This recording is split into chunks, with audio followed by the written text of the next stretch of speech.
welcome everybody to another Metabolic Monday with your boy, the Metabolic Mentor, Vince Pitstick, functional health coach for over 18 years, bringing you the worlds of athletic, sport nutrition, weight loss nutrition, functional medicine, bringing it all together to answer questions and cut the fat. You hear all the insanity out there, all the advice from all of these people. And I said it last week, from all these people that don't do the thing. You got a lot of people that have licenses on the thing, certifications on the thing, right? Instagrams that say they do the thing, right? Scientists that study the thing, but none of them do the thing. Well, we do the thing here at Metabolic Monday with my university, Metabolic Mentor University. Shout out, you'll have Nathan and Cam in the chat. And then also the largest Fit Med one-on-one health coaching organization in the United States, Vital Coaching. We do the thing, and we've got the case studies and the success stories to prove it. We bring all that information here to deliver to you, to bring you valuable information that you can use in your life or your clients' lives. Everyone's loading on in. Hello, Mia, Casey. I've got hello, everybody. Drop in the chat where you are watching from. What state, what country, where you at? We got people usually watching from all over the world. Welcome. If you're new to my page or this live, don't go anywhere just yet. If you have questions about fitness or nutrition or maybe something you heard in science, research, functional medicine, the answers are here. Drop them in the chat. Either I or one of my team, Cam or Nathan, will get to your questions. Nevada, Connecticut, what's up? But we will get to your questions, and I bring really fun, hard-hitting information back here. It's not just pictures of me, although that's a good one, but we go through all kinds of really cool information and break down things in a way that you can understand, and that's what we do at Metabolic Monday Hour. Again, we are a little bit behind. I'm always a little bit behind. Clicker's not working, my brother. There we go. Okay. Come on, producer Keone. Keone's in today. I get to yell at him today. All right, everybody dropping in. All right, yes. Now remember, I like to give away care packages from New Ethics Formulations. That is my supplement company where I design the formulas. I review the COAs, and I deliver the results with those products. So for people that are loud and proud in the chat, I will be giving away product, and some of the people that also got nominated for their questions. I take questions from you live from my stories where I drop my questions tab. I've got a few lucky winners that I will drop in today. So we're going to get to it in just a second. Again, if you have any questions, you can drop them in the chat. Either I will see them and get to them, or one of my amazing team will get in there and answer the question for you. We'll make sure that no one is left unnoticed or unanswered. Before we do get into that, I don't know what's going on. This is not medical advice. I am not a doctor, right? I'm a functional expert, but I do not treat, cure, prevent any disease. Please see a functional practitioner for utilizing any of the information that you see here today. All right, now we got past that part. Let's get to the fun part. All right, we got our first question. Real Food RD asked, should someone with food problems or food addiction, let's start over. How about this? Should someone with food addiction problems take semaglutide? That's a great question. Semaglutide obviously has become a very, very interesting topic. You got your pro and you got your con on the semaglutide side. I think you're seeing this huge wave of people misusing semaglutide. So any tool misused obviously becomes a problem. But it has very important uses, especially in the medical world. And interestingly enough, they're starting to see it in food addiction. Food addiction is one of the fastest growing addictions in our country, believe it or not. Actually, 80% of people that will consume health coaching or get into like nutrition fitness coaching at some point have had some form of body dysmorphia or disordered eating of some kind. And so the question comes, semaglutide now is taking over the scene, and is it a good thing or a bad thing for eating disorders? This is a great question, Real Food RD. So we did a little bit of investigation. I looked at about 20 different pieces of data that did exist in and around. Some was just reviews. But some of the good data that did exist here, you'll see short-term effects of semaglutide amongst patients with obesity. They looked at people with food addiction and without. Observational study, of course. Then they did this cohort study over here, and looking at successful treatment of binge eating disorder with GLP-1 agonists. So interestingly enough, when we dive a little bit deeper, let's focus on this study first, the observational study that they took a look at. And they found the prevalence that they had groups that were eating disorder and not go use semaglutide for 4 months, and they looked at eating disorder prevalence, and they found that after 4 months of the treatment with semaglutide, the prevalence of food, disorder, right, diminished from 57% to 4.2%. That is a very, very low number. Now, so it says here that semaglutide is an effective tool for people that are dealing with disordered eating or eating disorder. Now, that's while they're using it. I think that's really, really important. And so what I would say is somebody that has overseen it, there are some people that use it at our medical organization, Vital Med, and we have some people on semaglutide in the program with metabolic disorders where it might be a requirement. Many of the people with metabolic disorders do have eating disorders or former disordered eating. What I can tell you that the data is not saying is that yes, semaglutide can be an effective tool to take away your food triggers, right? And calm people down a little bit because they don't have to fight through the food thoughts. That is true. However, right, it's just like anything that I would say when it comes to depression or anxiety or anything else, or let's say drug addiction, for example. If we're going to use a medication to support us during that process, we better be doing some other form of counseling, addiction 12-step programming, some other form of mental or emotional therapy to be able to build up our defenses, because once you come off of semaglutide, you're going to be battling some of those demons, and you need to be ready and prepared. Anyone that comes off semaglutide is going to have an increase in ghrelin. That's why we educate on a step-off process that is really, really slow, so that food sensation or hunger sensation and food thoughts start to come back a little bit more organically and slowly, although there will always be a period where things hit hard for a couple weeks, and that person needs to be in a program or a process or have someone that is providing oversight that can walk them through that. And so I think that semaglutide can be good for somebody with an eating disorder, but they better be doing the emotional work, whether it's trauma therapy, working with a therapist, 12-step recovery, which I'm a big fan of, because during that period, if you take it anywhere from 4 months to 2 years, if you really take that opportunity to work on yourself, work on the triggers, that can actually be a really good recovery period where you're not battling food thoughts, right? So I would actually argue for semaglutide for eating disorders, and a lot of practitioners are agreeing with me. I used to be very anti because I was, so holistic that I wouldn't look at any tools in the known world. I used to be very against, Vivitrol shots, for example. Vivitrol shots are for people coming off of like heroin, and I believe they can use it for other drugs. And I used to be kind of anti that, because I've battled addiction myself. And so I understand the condition intimately, and addiction and eating disorder are the same. They have some mechanism of action. So what I can tell you personally, after watching this being used with eating disorders over time, I think this is a real tool and should be really considered if somebody is going through the battles of a eating disorder or an addiction, but they have to be mentally and physically ready as things change when they come off, because you can't stay on it forever. And so, but again, really a useful tool, something to consider. All right, we had questions in the chat. Can you go up a little bit for me, producer Keone?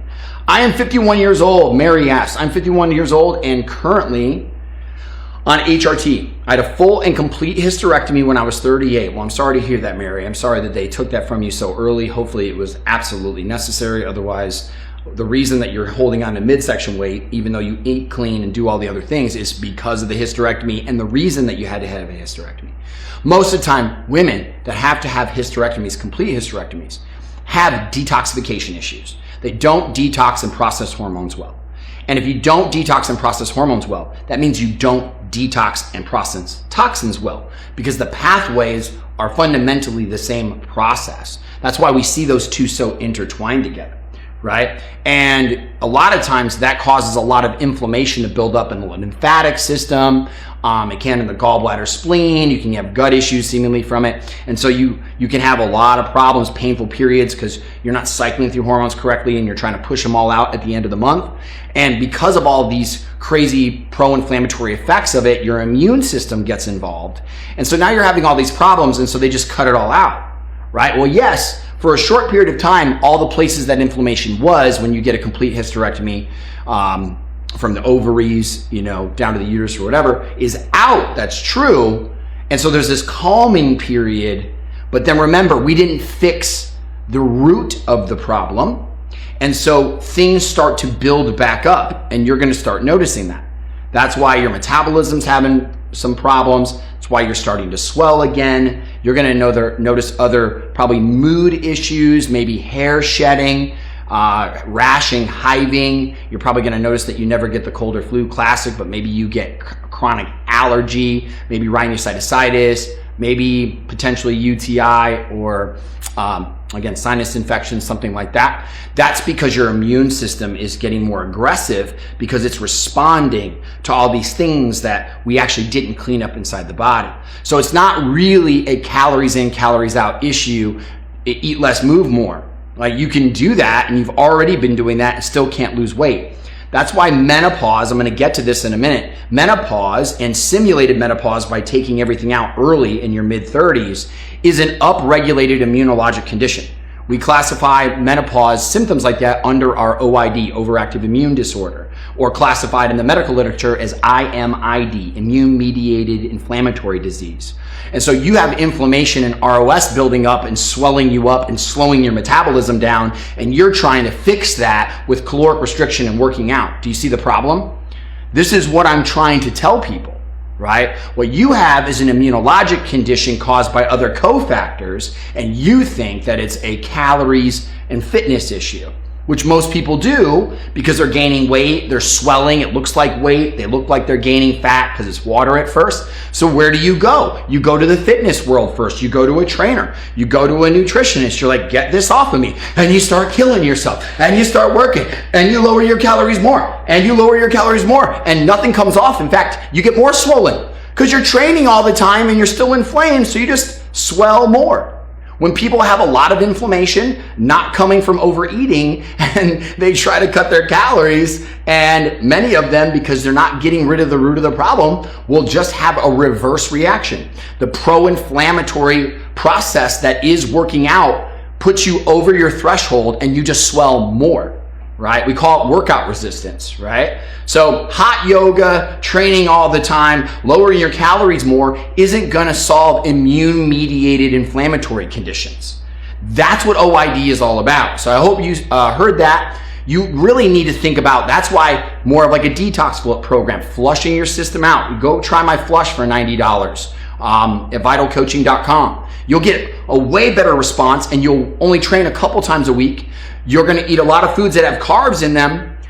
Your calories are going to go up, and you're going to drop weight because you're not dealing with a calorie issue.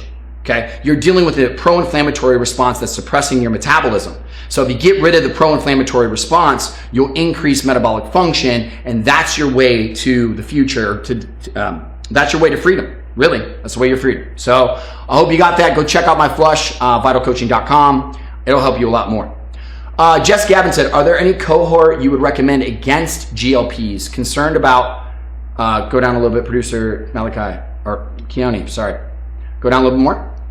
A little bit up, there we go. So Jess Gavin says, are there any cohort you would recommend against GLPs? Concerned about physical health issues, it can cause pancreatitis, etc. So Jess, here's the thing, I was very anti-Semaglutide, okay? And me being in the world of working on the hardest cases ever and seeing what actually happens. One of the things that people need to realize about semaglutide, the uncomfortable truth is, it's actually one of the most longest studied drugs. There's even a 2-year study on semaglutide. There's not even a 2-year study in almost any other drug you can possibly imagine, right? They have really long studies. It's been around. GLPs have been around since like 1989. Right? They've been here for a long time, maybe a little bit later after that, but they started playing with and observing them then. So the amount of time that they've been observing these GLP-1s, semaglutide's been around forever. People just figured out you could lose weight with it, Jess, and that's where it gets a little tricky, right? Like, I would not recommend it for young females who look at it as a way to quickly lose weight because they're going to quickly lose muscle.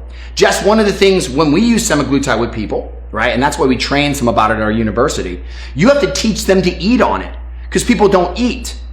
that's actually going to give you worse results. It's going to slow your metabolism down and you're going to flake muscle. So those people that are using semaglutide in that way are in for a rude awakening later on in life. I am not pro semaglutide whenever you want. Hell no. We don't put up with that at our organization. It's like, we better have a good metabolic reason why we're using this for a certain amount of time, use as little as possible for the time that we need to use it, and then get off. And if you have to cycle it because you got some kind of condition, make sure you're cycling it so you don't get used to it.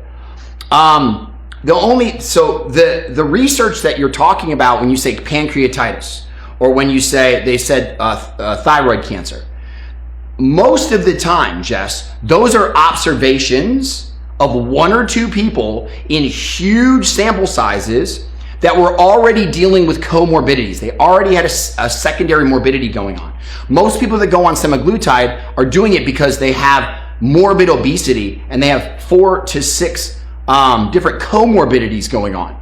And so the semaglutide is associated, but not causally associated. You can't say that. So there's this, big world of pushing against semaglutide because people see it as cheating. Well, and a lot of these people are like, oh, you just need to cut your calories and move more. Well, I'm sorry, guys. I know these people. They really exist. They're already doing that. And now, the sad thing I will say is this. Semaglutide by itself for people with metabolic disorders does not work. It doesn't work.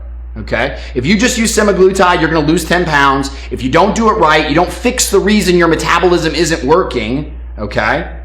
If you don't fix the reason isn't working, you're just going to end up gaining the weight and running through the cycle again. So semaglutide by itself on its head, in many ways, for the average user is going to be no different than HCG or phentermine or whatever. So I'm not glamorizing it. The truth is, the truth about me, for example, I got good and bad in me, right? That's the truth about me, right? I'm not perfect, right? Semaglutide, any tool is the same thing, right? It's got good and bad in it, right? Would I keep using it for Chelsea says, would you keep using semaglutide for PCOS versus metformin?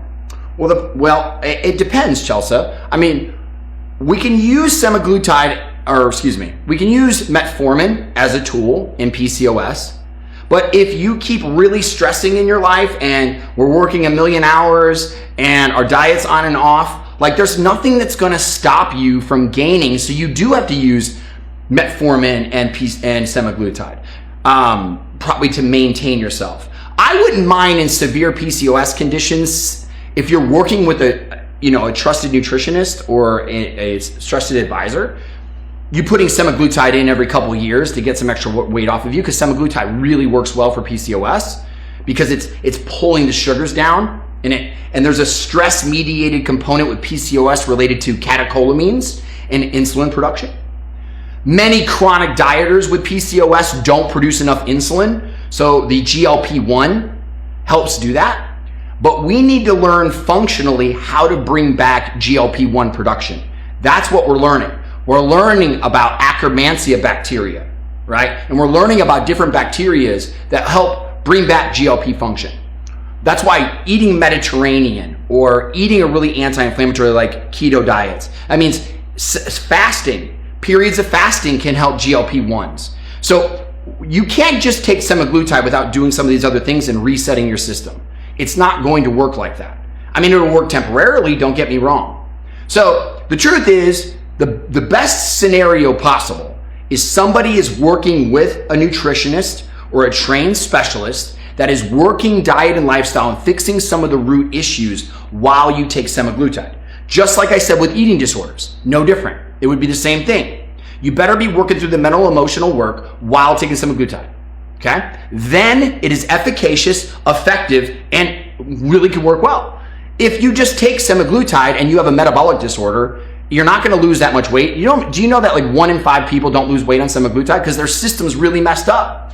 These people are already at 200 calories, 500 calories. They already got a lap band or whatever around their stomachs, and it doesn't matter. These people fucking exist. Okay? And they're growing by the day, and I'm trying to tell you that it's happening in women in droves, and nobody's listening to me. Nobody believes that it exists, right? I'm talking to doctors. I mean, a few people listen to me, but when it comes on a country scale, everyone's ignoring what I'm saying. Nobody believes that weight loss resistance is real. Everybody thinks you just got to lower your calories more and work out more. Well, we're in for a rude fucking awakening because it's growing in women in fucking droves. Half the women on here already noticed I'm having weird things are starting to happen with me. My weight is slowing down. Oh, maybe it's age. It's not age. If you look at the data related to mitochondrial function, as long as you're maintaining some form of body composition that's relatively stable, your metabolic rate is not dropping that much until 60 years old.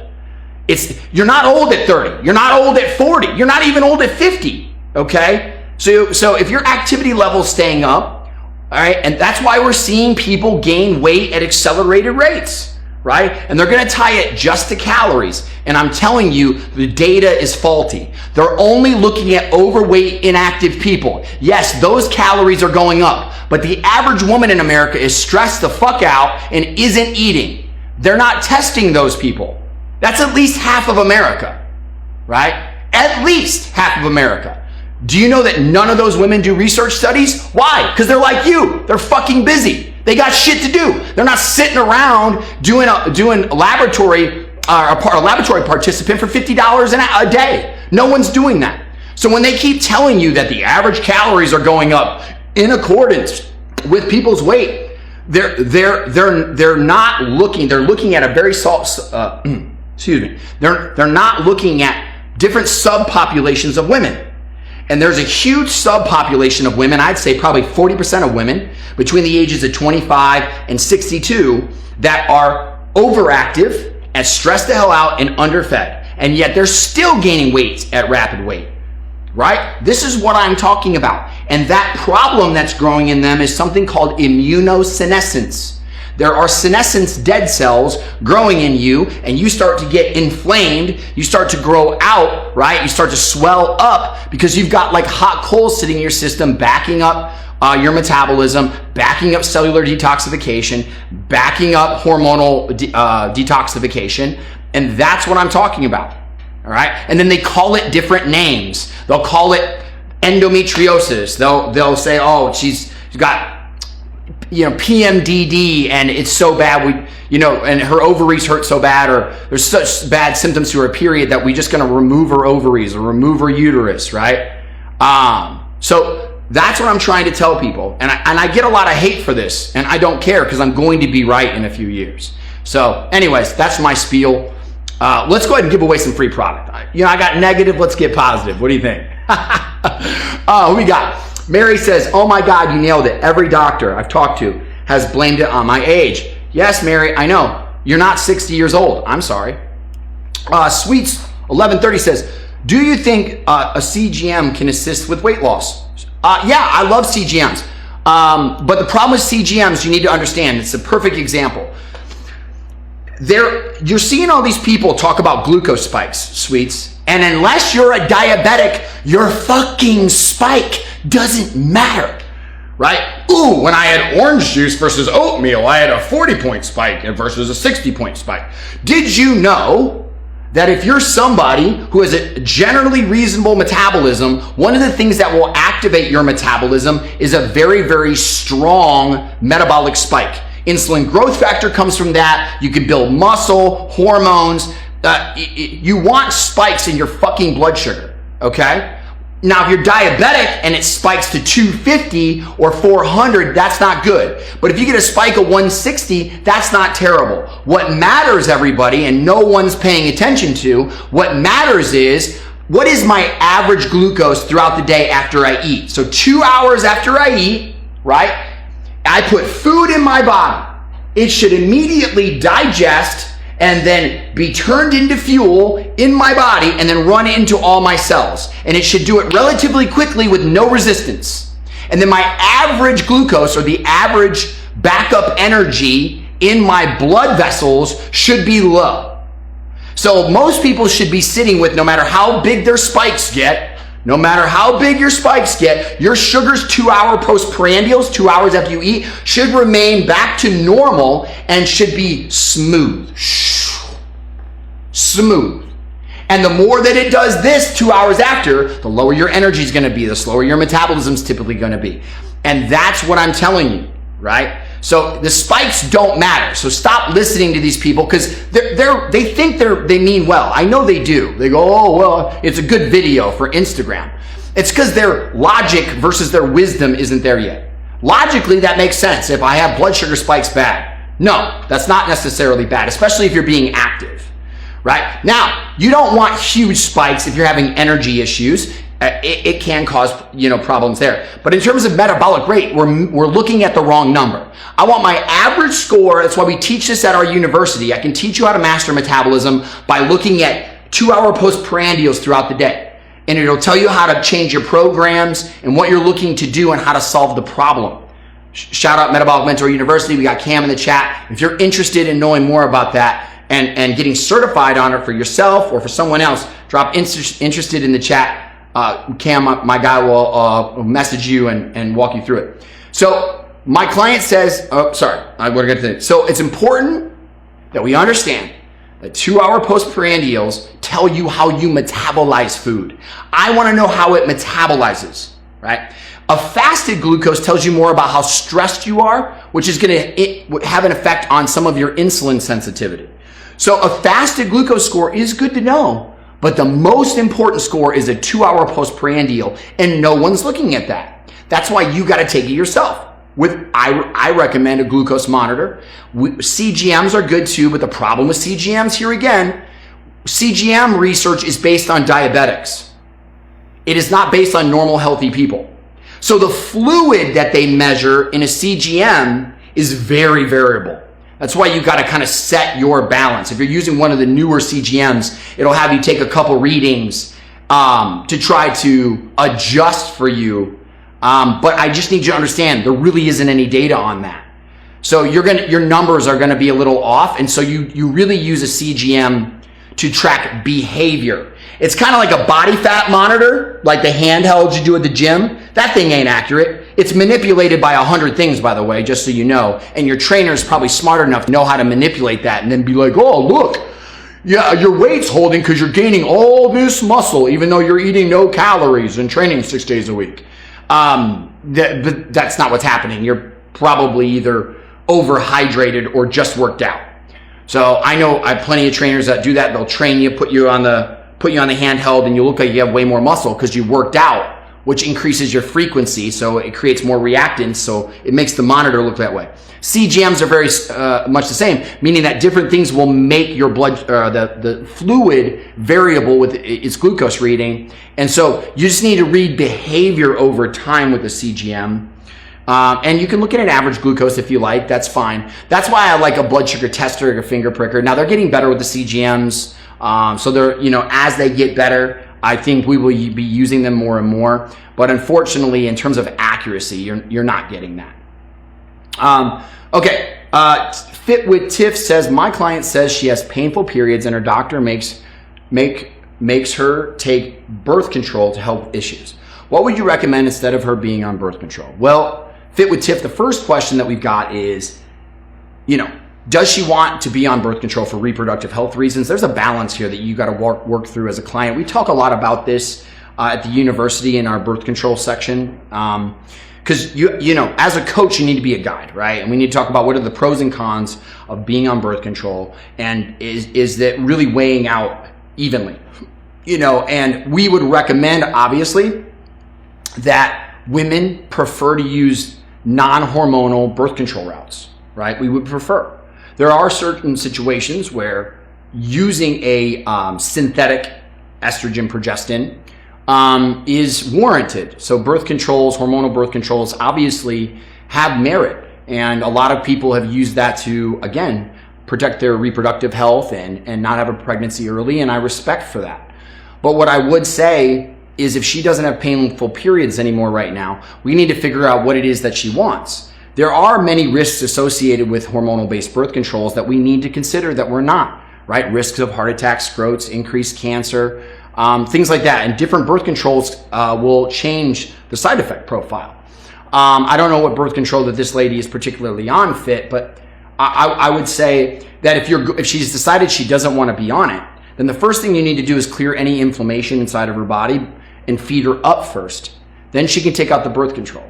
right? So if she's not on birth control, all right, you want to protect her from having a rebound. When you mess with hormones like that, you pull a hormone out, right? That could be a risk factor for a woman, causing a lot of problems. They don't tell you that, but you can have a lot of issues, jumping birth controls, rebound, stuff like that. So we want to be careful with that. But I'm going to give you a couple simple things.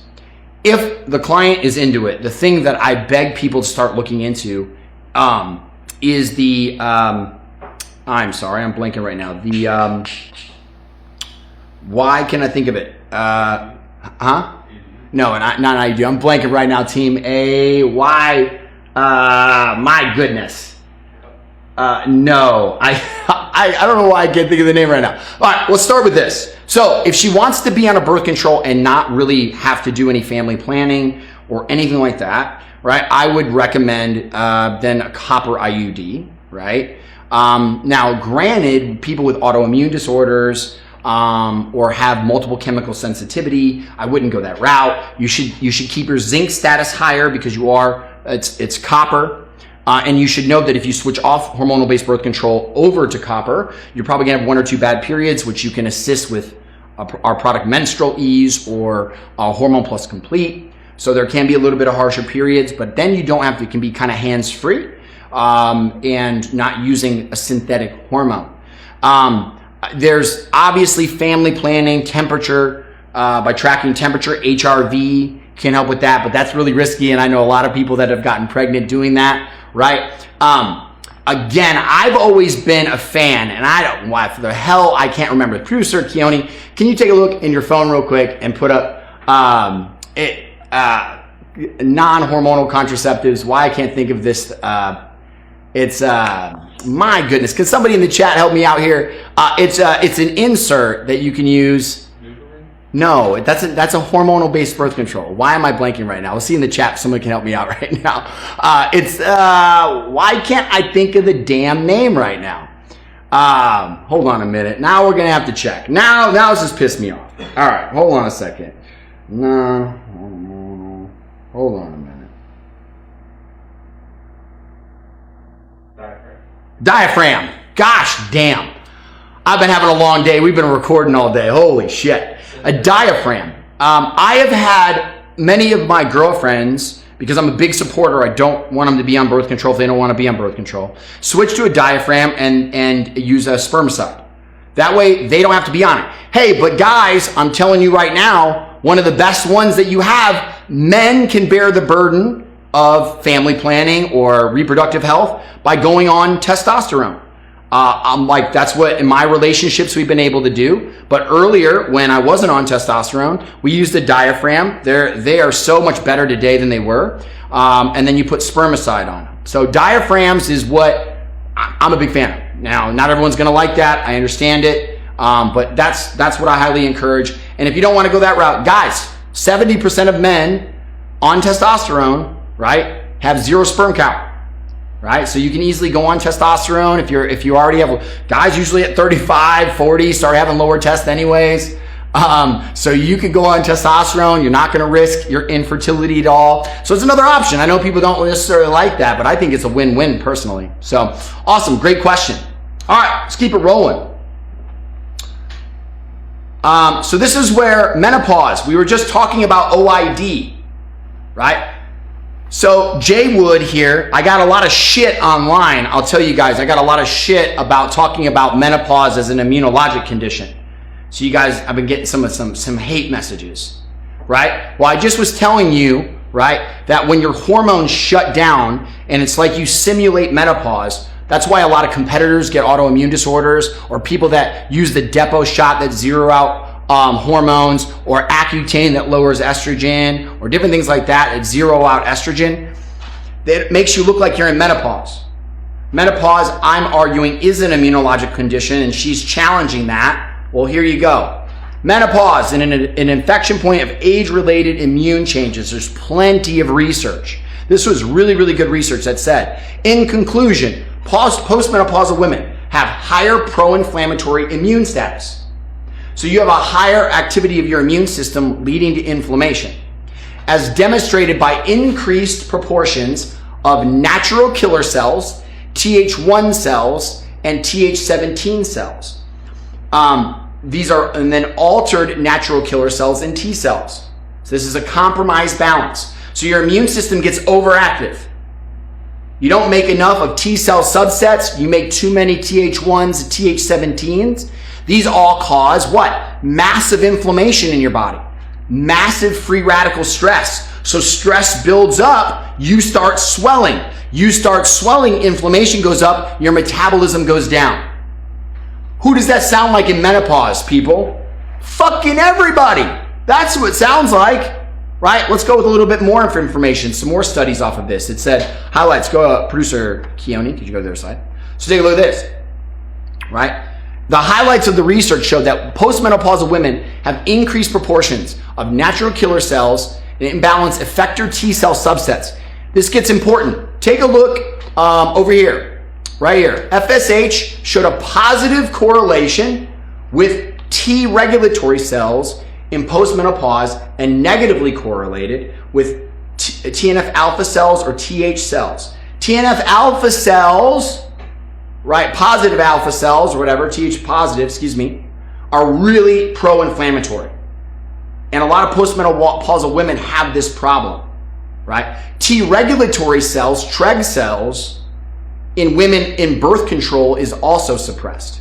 So what they're noticing is FSH, right, showed a positive correlation. So if you have a really high, the higher your FSH goes in postmenopause, you may have more T regulatory cells, you might be having a better menopausal experience. But women don't have that high of an FSH, and that happens a lot on birth control. Birth control simulates menopause, and you don't see a high FSH score. So you don't have enough T regulatory cells or calming. The T reg cells calm the immune system, okay? So let's say you get COVID, all right? Let's say you get a bunch of, maybe you get toxic exposure, maybe you get an infection of some kind, and your immune system gets really activated. There's nothing to calm it down. So it just stays activated. Think of it like a long hauler. Menopause is like a long hauler immunologic inflammatory condition. That's why every condition in menopause gets worse. Every system gets worse. That's why the inflammation is coming from, well, for example here, perfect example here, one second. Perimenopause in a woman's life cycle and menopause, a systemic inflammatory phase that enables later neurodegenerative disease. Well, how would it do that, ladies and gentlemen? Where is the inflammation coming from because of perimenopause? As your estrogen declines, your immune system activates and then gets dysregulated. 70 to 80% of the inflammation made in your body on a day-to-day basis that is not being from foods and other things is your immune system. So that's why people with chronic conditions that are unexplained keep rotating their foods or thinking about caloric deficits or working out more and wonder why they can't shake the inflammation or the weight. It's because it ain't got nothing to do with that. It's your immune system. This is what I'm telling you. I hope this is resonating with some people. This is a mind-blowing bit of information. If you know people that are struggling out there, I'm telling you right now, what I'm telling you is going to be fucking fact in 10 years. Everyone's going to know this. Oh, you didn't know that your immune system gets out of control when you're in menopause? You just watch. Sweetie333 says, is the average age of menopause decreasing? There's data that the age of first menstruation is younger. Second part, can early menopause be genetic? Run it in the family. Very great question, sweetie. So yes, they are noticing that menstruation is starting to happen younger and younger. I find that women that end up getting their period at or before 12 years old are at extreme risk for metabolic disorders and hormonal-based disorders later. And I see it all the time. In fact, most women that have come to me had early periods, even 13. I would say, 14, 15, 16, more in range. 16 is a little late, right? But we're seeing people get it at 11, 10. That's really when you start seeing risk. More women than ever are falling into secondary amenorrhea and early perimenopause earlier than ever. That's definitely true. I don't think it's because they're starting earlier. I think it's because of a lot of the endocrine disruptors that are from toxins and our foods and high stress. I think it's taking them out of their vital ages earlier. And some of that can be obviously due to genetics. Yes, slightly. But again, women that, when we look at blue zones and stuff, and we look at women that eat Mediterranean and keep low stress and stay active, you don't really see a lot of these issues. So I don't think the genetics has much to do with it as it does the environment and the lifestyle that we as Americans are living, for sure, or under the standard American diet. So great question. All right, let's see. People have been killing it. I got to start giving some products away. I forgot. Black Sweet Raspberry says, in menopause, just ordered the flush. Can't wait. Have used the Core Ease, and it's a game changer for stress sleep. Need to order more. Thank you. Hey, I want to support you in your flush experience, little lady. If you're in menopause, I think we'll get you some Core Ease. And then also, I would like you to try out our Bloat Ease Pro during the flush. It helps pull out more toxins. It's going to help you absorb more of your nutrients. So I'm going to send you a Bloat Ease Pro and a Core Ease on the house. Thanks for participating. Who else? Let's give away another one. Kate Barbato says, female on TRT and also spirulactone, but has massive hair loss 1 year plus. Can it be the Spiro? I also know it's supposed to block DHT, but heard it can cause hair loss in some.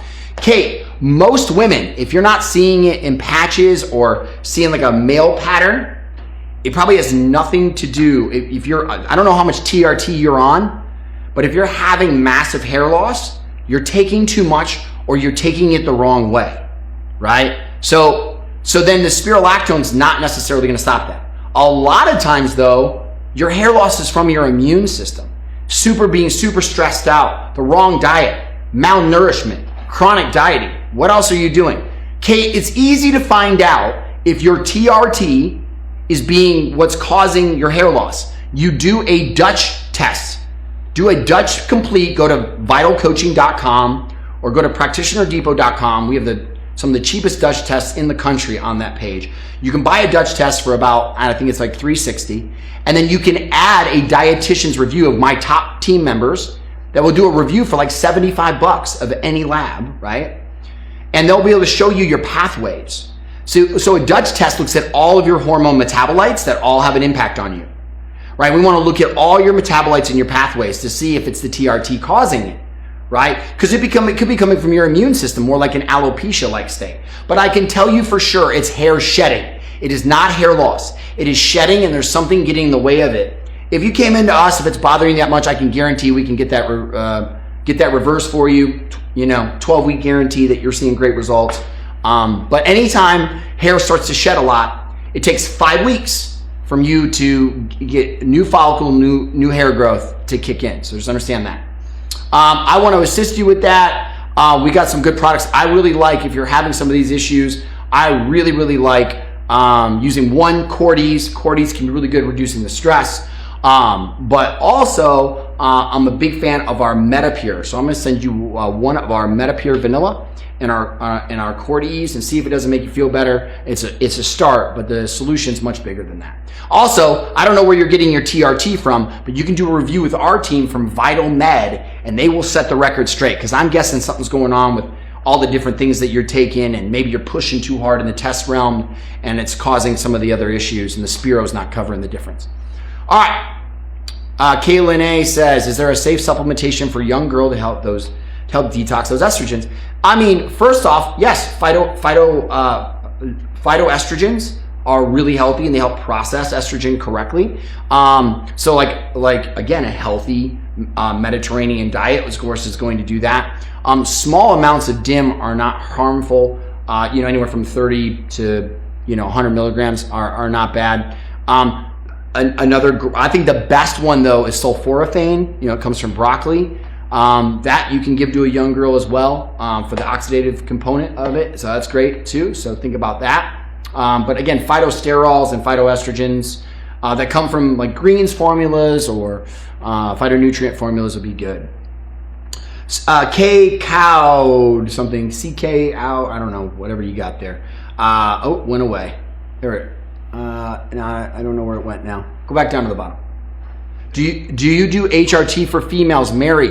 I don't, because I am not a doctor. FDA or anybody, medical boards are watching. I am not a doctor, right? But Mary, I do have a medical company with my trained staff. We're absolutely incredible. Vital Med, go to vitalmed.com, VIDALMED.com. They can get you in for a consult when you meet with them. Megan and the team and Becca and everybody is incredible over there. They will give you answers that give you the result that you need hormonally, but don't make you gain weight or give you something that's going to hurt you. They know all the new research. They know the up-to-date treatments, and they're going to give you many options over there, and you'll really be glad with your experience. Emerald Eyes 877 says, I'm 40, trying to conceive for the first time, but he is on TRT now, started Clomid to restore fertility. Does this work? I see this all the time. We're going to make this a reel right now. Guys, 7 out of 10 males on testosterone therapy will be infertile. Do you hear me, gentlemen? I cannot tell you the number of stories of women coming in thinking something's wrong with them, but their guy won't surrender the damn testosterone. You have to go on HCG with Clomid. If you want to do a little bit of anti-estrogen with it, your doctor will decide, right? I usually like a flush program with it. But guys, you got to come off the testosterone. You're going to be okay. If you don't and you just nudge it down a little bit, the most I've seen of milligrams of testosterone that got a woman pregnant after a man was already infertile because of testosterone is about 50 milligrams a week, guys. And all of you are sitting there on 200, you're on 150 or whatever you're on. You're going to drive your woman nuts because you're the problem because you won't get the testosterone out. Somebody's going to see this video and seem really triggered. I love you all. I got to tell the truth as I see it. So Emerald Eyes, I'm sorry. You check your dude's motility, motility. But check his sperm count. And you'll see it'll go up if he comes off tests, uses HCG and stuff like that. Our Vital Med team can help you out. All right. Gasol Heather said, should I be on DHEA or testosterone along with the HRT? Well, I don't know. Again, a Dutch test will tell us it's okay if your DHEA is low to take anywhere from 5 to 25 milligrams of DHEA. Take it for 8 to 12 weeks and then take a look at it again, maybe take some time off. So yeah, you can do that as well. We actually, you know what? I'm going to hook you up. I'm going to hook you up with our liposomal DHEA from New Ethics Formulations. C-Cam, or no, who do we got in the chat? Nathan, can you take some of these people's information for me? Because Waleed isn't with us this time. So take her information, we'll get it out for her. C-Cowd, C-Cowd, I don't know, that's close enough. Is Hashimoto's autoimmune, just OID, and you can help with gut, adrenals, hormones. Yes, exactly. Hashimoto's became Hashimoto's. You didn't start with Hashimoto's. You started with an overactive immune system that started building anti-nuclear antibodies and then started to focus on the thyroid. That's what you have. And so before you have Hashimoto's, you have Waleed's in the chat. My man. All right, appreciate you, brother. All right, we're rocking and rolling. Let's get to another question up on the board here. I don't know why I'm looking at the board. Be nutriated. Be nutriated. All right. Hello. Be nutriated. Nutritiated. Nutritiated. I think that's good. All right. Histamine intolerance. I think that comes up a lot. This is a lot of times histamine intolerance is not histamine intolerance. It's bacterial overgrowth, and the bacteria is creating histamine response from the digestion of food, but let's go with it. Watery weight gain and puffiness around the belly and thighs. Now, again, it can be multiple factors, but if this is histamine intolerance, I can give you a simple tool. You can take a antihistamine diet. Eat fresh foods. Fresh foods have lower amounts of histamine, tyramine, and phenylethylamine, which are built up as food sits. And then I really recommend Probiota.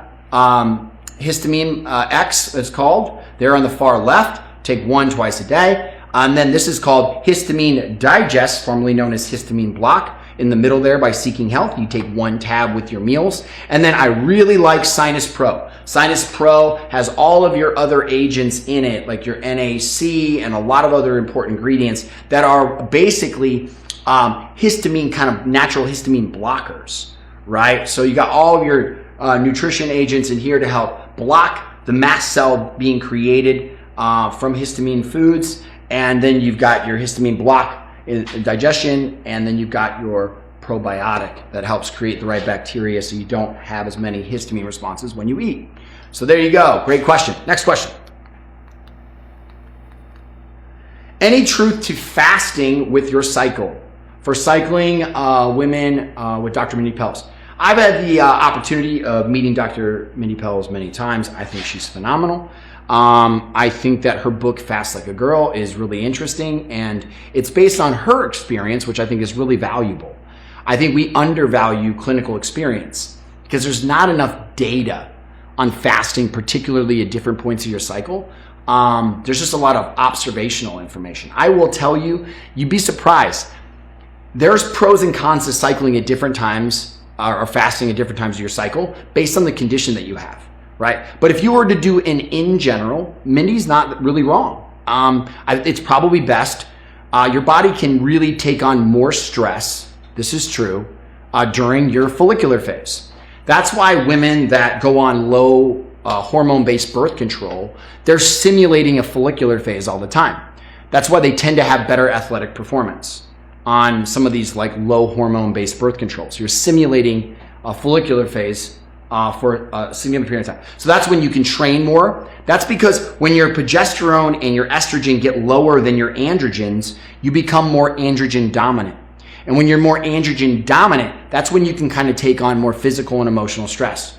So that's the times that you would want to like train harder, and you could diet more if you wanted to, lower calories at that time. But when you get to luteal phase where estrogen's really high, if you're having estrogen detox issues, that might be the time to fast for you, to be honest with you. And we do that at different times. Fasting, if you're doing it for short-term periods, really can be done at any time. The idea that you're going to do a fast and it's going to totally knock off all your hormones, that's not really true. But Mindy was really talking about what's an optimal way to do it and cyclically long-term. And so if you were going to be fasting long-term, I would say yes. I think a lot of the information that she has from her anecdotal but also clinical evidence of doing it a lot, I think is extremely valuable and is something to be listened to. I don't agree with everything Mindy says. It's because I'm my own person, right? She doesn't agree with everything I'm saying, I'm sure.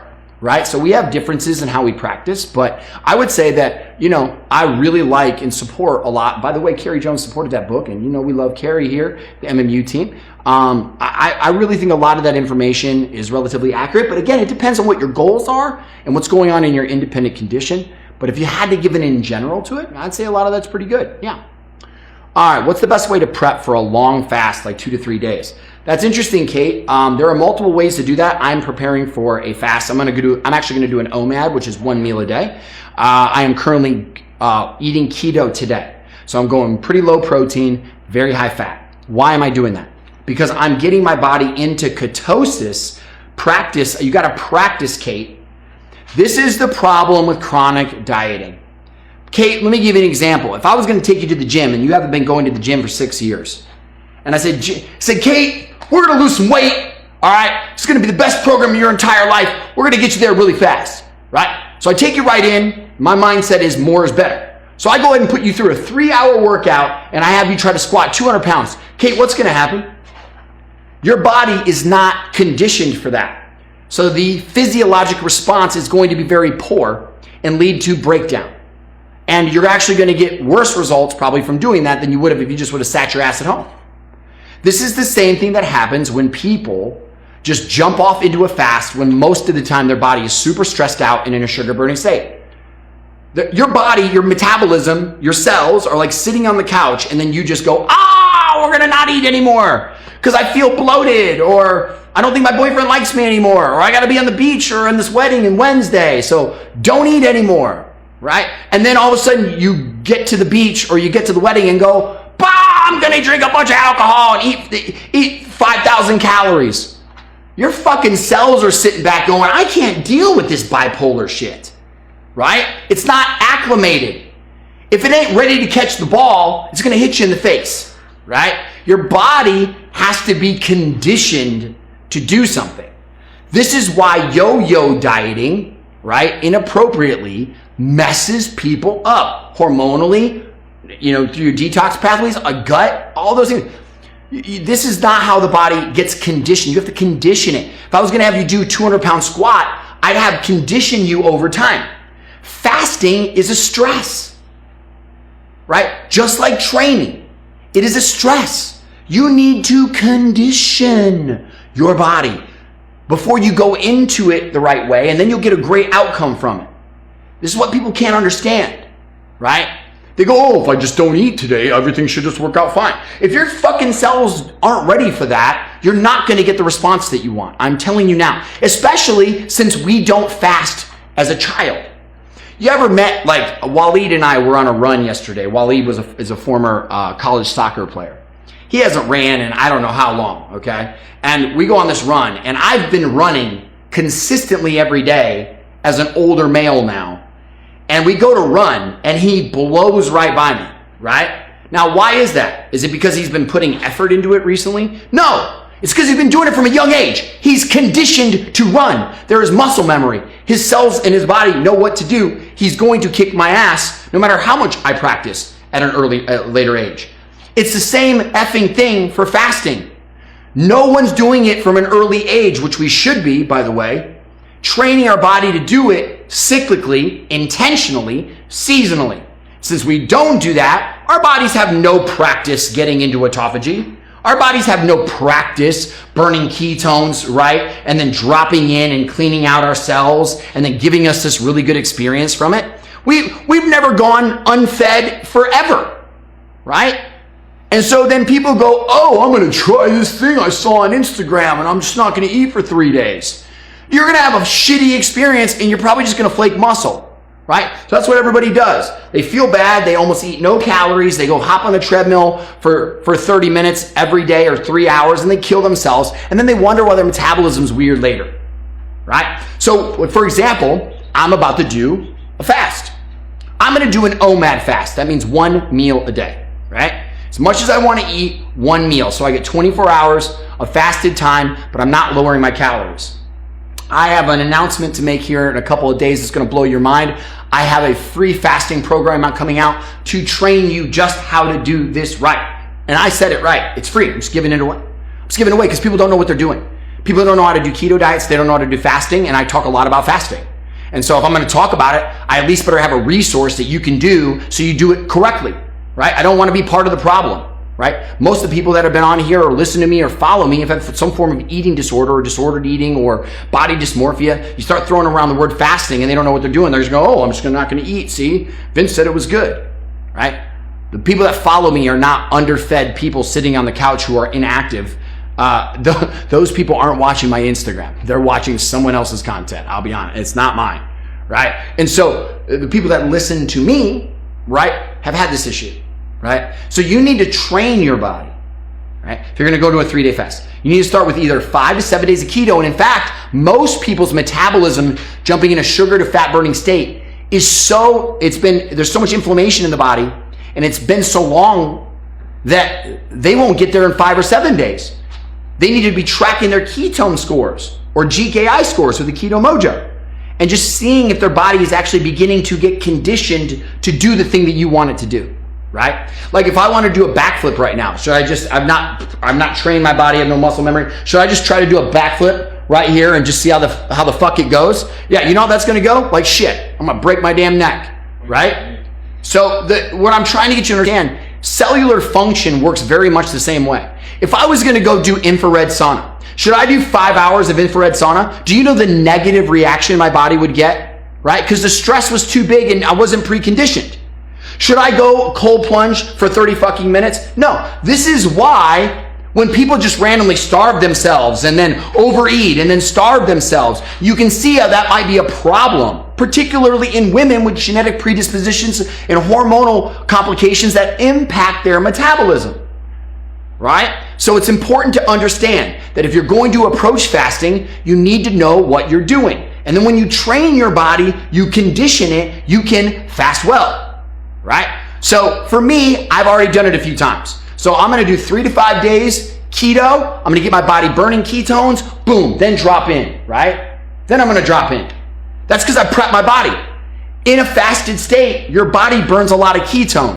So if it's already running on ketones, you don't get all the side effects. You go right in, you feel great, you come right out. You're like, man, that was a great experience. You don't hear about people talking about fasting like that. You hear about people talking about fasting like they're about to go get electrocuted, right? They're getting ready to be have their last meal and get executed, right?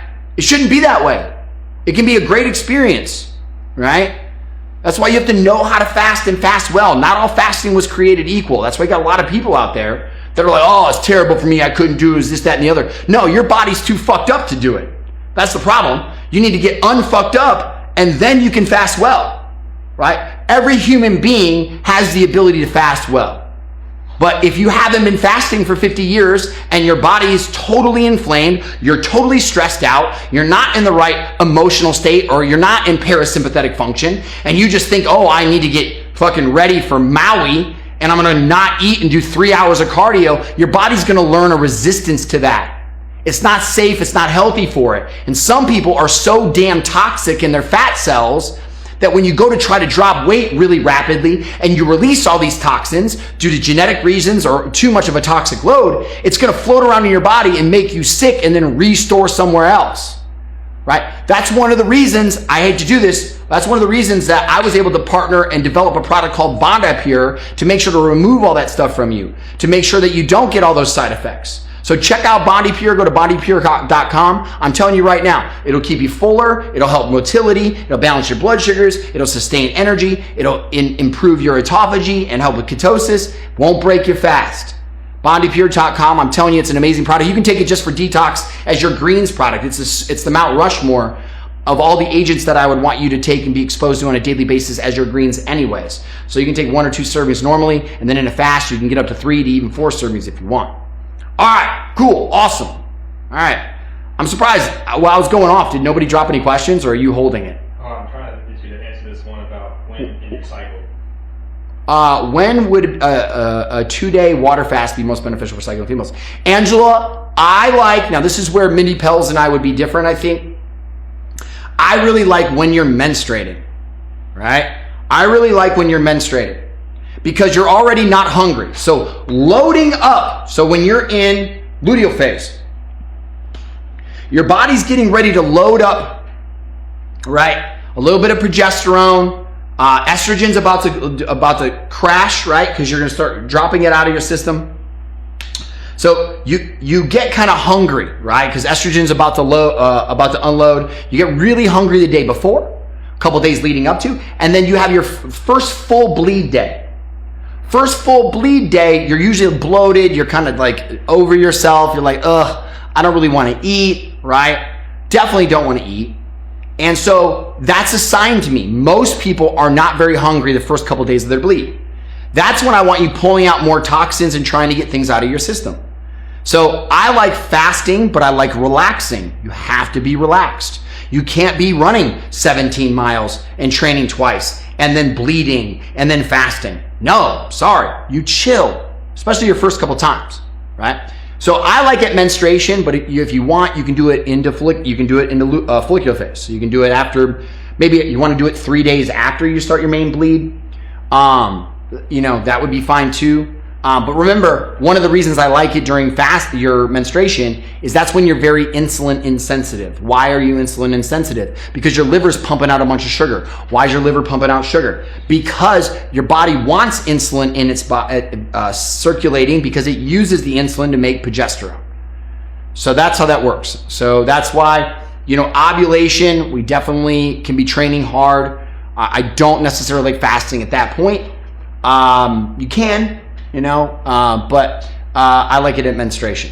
And I think it's a really good reset, and it's an annual process that you can do. All right, everybody, listen, this was a great Metabolic Monday. If I did not get to your questions, don't be sad. I'm going to go ahead and knock them out tomorrow. I'll be answering everyone. I promise. I'll keep that promise. I appreciate you all. We killed it this Metabolic Monday. I will not be on. I will actually drop on my live, but it will not be live. Wait, no, it will be. I'm sorry. We will be here next Monday. What am I talking about? I will see you all next Monday. Peace.